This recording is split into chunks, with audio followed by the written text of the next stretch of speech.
What is going on, everyone? Welcome back to Wizards Latest. I'm your host, Ben Robertson, and first off, big thanks to you for tuning in to the page. Do me a favor, but make sure you're subscribed before we proceed on the road to 1K. We're well over 900 subscribers at this point, trying to keep this thing rolling. Again, guys, thanks for tuning in. Big thanks to Kalshi as well. Use code FANARTSBasketball to get 10 when you trade 10 over there today. And let's jump right in here today as well. This week, I mean, it's just a victory lap for us Wizards fans. And there's different little nuggets and reference points as to just new celebration points, I should really call them, I think. For me, today, here's one. And I saw this quote already this week, but I saw the actual clip last night from Will Dawkins saying him and the scouting department from the Wizards were literally playing pickup basketball when they found out they got the #1 pick. The PR team popped their head in the gym and was like, "Hey guys, I think you might want to hear what pick you got in the draft."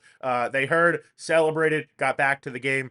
That's my GM. Shout out Will Dawkins. Shout out this Wizards front office, who again, you know what? We've landed this #1 pick as well, but they've also done all the legwork, right? They finally torn things down to the absolute studs, even in terms of just the tank this season. Left absolutely no crumbs, took absolutely no chances in terms of trying to secure the worst possible record. And you got to get lucky, but they put themselves in position to get lucky as well, while also potentially putting this franchise in position to be really successful and actually compete moving forward. So again, shout out Will Dawkins, shout out Michael Winger, shout out the whole crew. Now, let's talk NBA Draft Combine just a little bit. Underway, obviously, here this week, and we're starting to see, the numbers, the measurements, some of the times come out, and we're gonna overanalyze and re-break down. I mean, not just a college season, but like years of data we have, or these GMs have, I should say, maybe, on some of these prospects dating back to, right, their high school AAU days, all of that we've kind of talked about here on the page. So, based off of, again, just a day or two of measurements, and again, obviously the combine runs here through this week, but based off of day 1 and day 2 is just like measurements and the height, verticals, max, things like that. We're gonna rewrite a whole bunch of draft history and draft knowledge on these players. Now, I'm not saying the combine has no value, and I think for some of the players themselves, it's actually going to be a very valuable tool. Think about a Darius Acuff, him measuring it at a legit 6'2" without shoes on and not 6'1", not 6 feet, might lock him in very much into the top 5 of this draft for our purposes as Wizards fans, and I think for this Wizards front office, who we've already discussed, I think it's going to serve as more of a confirmation tool. Look, we were pretty sure AJ Dybantsa was super athletic, and he leads the way with a 42-inch max vert at the combine. Boom, there's your confirmation right there. I've also seen more videos of the pro lane agility drill as well. You probably have it. It's like the shuttle run around the lane where they go in a box. Cam Boozer did really well in this, and people are making a lot of noise. I've seen even I think I've even seen it thrown out that the Wizards might, and obviously this is still, the speculation is that all prospects and all things are possible with that #1 pick. More on that here in just a second. But I've even seen people saying Boozer might be in the #1 pick conversation based off of what he did in the pro lane agility drill. Like, come on now. We're not going to say the guy's going to jump up past other prospects based off of one drill. Again, when we have all of this data previously. Now, here's what I'll say. Also, on the note of the pro lane agility drill, as a confirmation tool, it served as one for me with AJ Dybantsa. Again, if you've seen this, Boozer looked really in control going around the box, and he ends up having a really good time. Dybantsa didn't, and we were kind of wondering why did, some of his defense, or why were there maybe defensive lapses with his height, athleticism, and frame. Honestly, this drill told me why. I mean, he's just got to learn how to break down, chop his feet, turn the corner a little bit better, and I'm pretty sure this Washington team can maybe teach him some defensive positioning. Now, before we move on here today, and I told you I want to talk a little bit more about that #1 pick possibility with Dybantsa, but we're coming off probably our most viewed episode ever here on Wizards Latest. Shout out to any new subscribers. I see 20 Tim 202 Tim down in the comment section. We had a whole bunch of Utah Jazz crew down here yesterday as well, talking about maybe, number one, number two pick trading possibilities. And then I want to shout out the Wizards' latest OGs as well. Live Ride 59, Dante Payne, Multiverse Joe, Joseph Castrance, Will Marshall, Baltimore Get Up, Mo Froman, Robert Walker. I'm sure more of you, but those are kind of the names I'm talking about, and kind of the, I guess, the usernames I'm talking about down in the comment section. Appreciate all of your support here on the page, guys. Thanks for making this possible here every single weekday. And again, let's talk AJ Dybantsa here a little bit. And after the combine is underway, I am more and more convinced that AJ Dybantsa will be the number one pick, not Peterson. Again, Boozer, I saw that thrown out after the pro lane agility drill on Twitter, and I was like, all right, come on now, guys. Again, I'm getting more and more convinced AJ will go number one. First off, I didn't really put this connection together before. Let me know if you guys did. But AJ grew up before he moved out west. He grew up in Massachusetts. That's where Will Dawkins is from, too. So they go way back already. Dawkins sat down with the ESPN crew for about 12 minutes during the combine. I think yesterday that he sat down with them. And the only player he was specifically asked about in that interview with that panel was AJ Dybantsa, telling you something right there. There is some discussion right before he sits down at the desk about, hey, what do we want to talk about? So that tells you something right there. Gives an absolutely glowing answer about AJ Dybantsa. Talks about his work ethic, his charisma, how we don't just draft players, we draft people as well. And then on the flip side of that, AJ Dybantsa, when asked why the Wizards should take him number one overall, he says, I'm super versatile and I definitely bring a lot to the team on and off the court. I think I play the game the right way, and I'm exciting, and I fill seats. So Dybantsa not shying away at all from the Wizards. And again, I'm not just because of that connection with, Dawkins and him going way back, but I certainly think it helps. And then I will also say, AJ, we're ready to fill those seats for you, man. I mean, I talked about this yesterday, but aren't we we've endured so much, not just over the last few seasons, but, and I see a lot of you guys down in the comment section as well that have just been watching this team for years and years and years. And finally, it's the chance.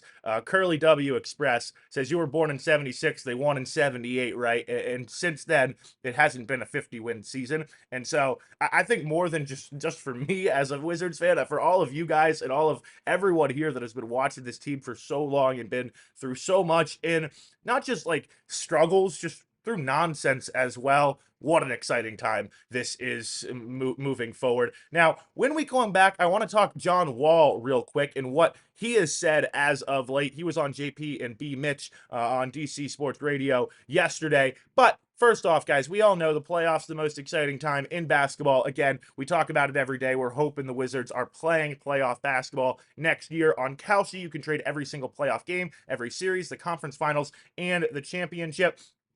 Again, not sure about you guys, but I have less beef with Spurs fans now that we also have won the lottery and are here at the top of the draft. Still, wouldn't mind Minnesota coming back and bouncing them out of the series. If you still think the Timberwolves could pull it out, they're trading at 23% to beat San Antonio, meaning a $20 trade pays out $82 if they win the series. As the playoffs heat up, those numbers move in real time, and you can buy in or out at any time on Kalshi. You're trading against peers in a live market, meaning there's no house, and as the probability changes, you can buy in or out of your position. For a limited time, download the Kalshi app and use code FANARTSBasketball to get $10 when you trade 10, Kalshi, Kalshi, trade on anything. And like I said, I want to talk about what John Wall had to say as of late. It was on DC Sports Radio. By the way, I kind of made this joke yesterday. All of a sudden, local media as well starting to talk some Wizards basketball. How exciting is that? But some juicy quotes, I thought, to be quite honest. First off, John Wall, and we talked about this a little bit last week with him taking the Howard president of basketball operations job. But John Wall says he wants to be an NBA GM one day. And by the way, if you ever watched him on TV or just listened to him talk on one of these shows, I mean, knows basketball in and out, knows so many players specifically in the league at the college and NBA level, knows high school hoops as well. A guy that, I mean, knows ball, for lack of a better term. And we kind of speculated this, at least I did last week, just based off of that Howard job. You kind of see him in the mix with the lottery crew and being the lottery representative. If there's any, I wonder if there's any future in. Well, he's certainly interested, and he feels like a guy that. I mean, John Wall, we all know when he puts his mind to something, it's probably, you think it's probably going to happen. An athlete like that, a player like that. And so, if he has any interest, I wonder if in a few years there is any connection with him and the Wizards front office, maybe in an actual working employee capacity. Now, also some thoughts from John Wall about the prospects. He compares Dybantsa to a young T-Mac, Caleb Wilson to a young KG. I believe the term he used was a baby T-Mac and a baby KG. And then about Darius Acuff, he calls him the best scoring guard. John Calipari, obviously, John Wall's college coach as well, calls him the best scoring guard at all three levels that he's ever had. I thought it was notable that specifically those three, not Boozer and Peterson, got specific comparisons to players, T-Mac, KG, and Marbury. John Wall specifically compared them to players and stars of the past instead of kind of just like general compliments.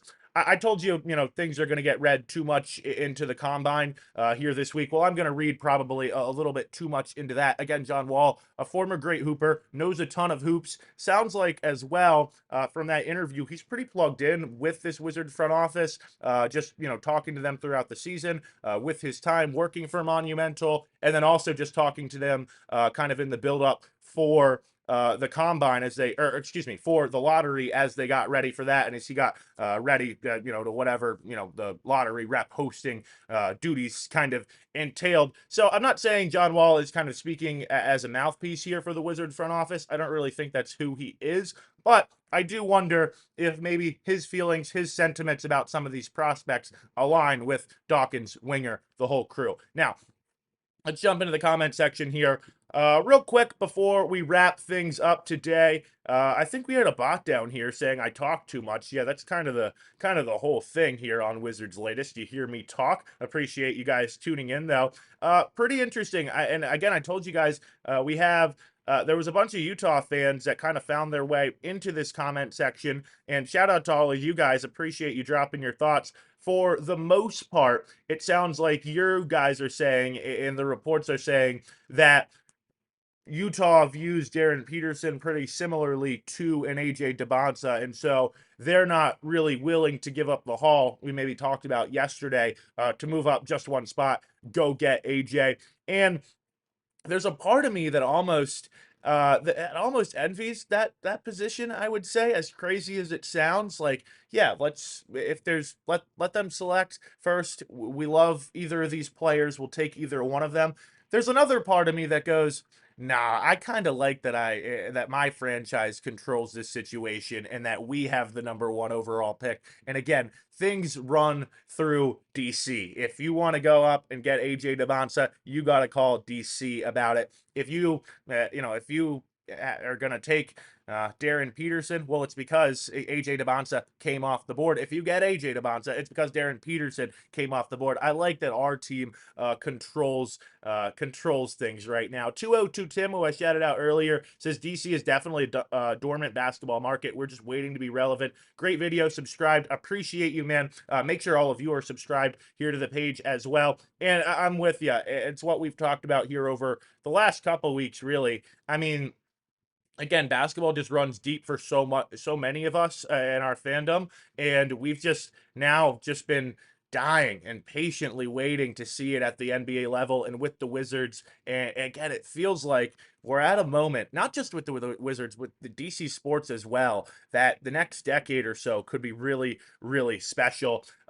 Shout out to DeGuru, I see you dropped a comment here this morning. You say, I agree, AJ over Peterson, but I do think the path to stardom is a tad bit easier for a guard than a guy like AJ. While there are some good defensive guards in the league, there are a ton of wings who are above average defenders, and seemingly every team has at least one really good wing defender. I still think I'd take AJ over Peterson. Interesting there. I actually think that defense in the NBA is why, Dybantsa, it's probably one of the selling points for Dybantsa and the other players that he's just going to be on the court with. I mean, just think about Trae Young. I mean, Trey Johnson. You can't leave those guys on the 3-point line, which means you kind of just take away the immediate double, at least from two of the defenders on the court that Dybantsa was seeing when he played in Big 12 basketball, because anytime he would get near the lane, he would just get immediately double and triple teamed. I think the spacing actually in the NBA is only going to work towards his benefit.